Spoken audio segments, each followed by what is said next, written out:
it going? I'm going to show you real quick Palm Island. This is a new game coming to Kickstarter real soon, and as you might guess, it takes place in the palm of your hands. So you will get to experience this lovely game from my cell phone, which I'm holding in my hand. So the game is 17 cards, and then there's a round tracker at the bottom. And what you're doing is on every turn, you are taking a card, putting it in one hand, holding the rest in the other hand. My hand is currently busy with the phone, so I can't show you that part of it, but that's it. And then looking at both cards, you're deciding which one of these do I want to try to activate. There are three different ways to activate it. One lets you store resources, so that's that green guy there. So you spend the resources it tells you, then you take this card and you put it on the back end of your deck, like so. And you're holding that in your hand. Now it stays in the exact order, so when it gets all the way back around to the beginning of the deck, you're going to toss it if you don't use it. So when you have these cards, you're going to take all those ones that you've previously stored, you're going to spend it as you can. Some of them are free, like you can see the wood, the logger here, those are both free. The other two actions are flip, so if you do that one, you will turn it around, which makes it slightly better. So in this case, it's the same action, but now it's worth a point at the end of the game. The other option is the blue one, and that lets you flip the card around. And now you can see, not only is it more points, but it's 2 logs. So you're going to cycle through and do this 8 times. So at the end of, when you get to the bottom of the deck, you flip this over to 2, then you flip it to 3, then you flip it to 4, and then you do it again. So you get 8 turns all the way through the deck. So what does that come out to? Like 54 turns? No, more than that. 68 turns to try to get through and do all the things you're trying to do.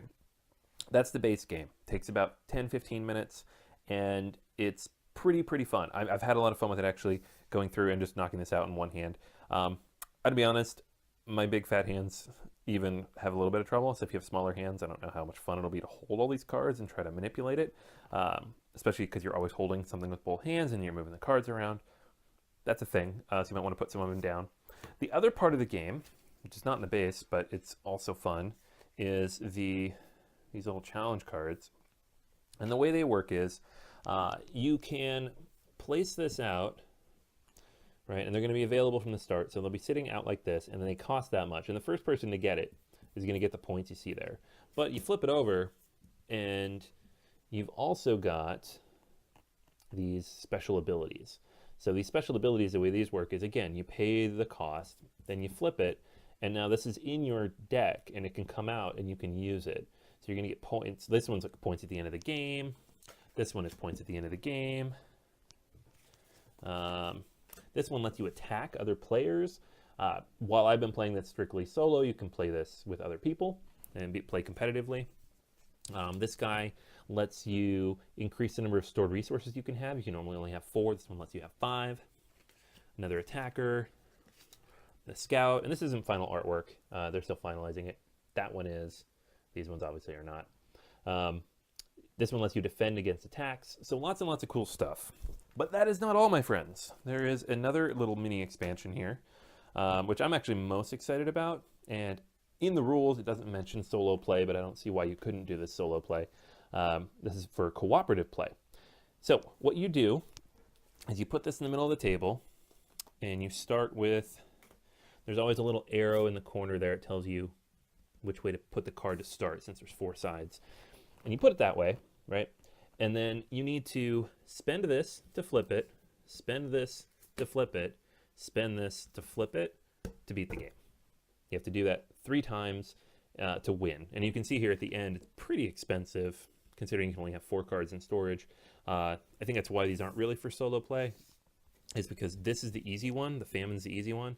Once you get up to the eruption, the volcano, it is very expensive.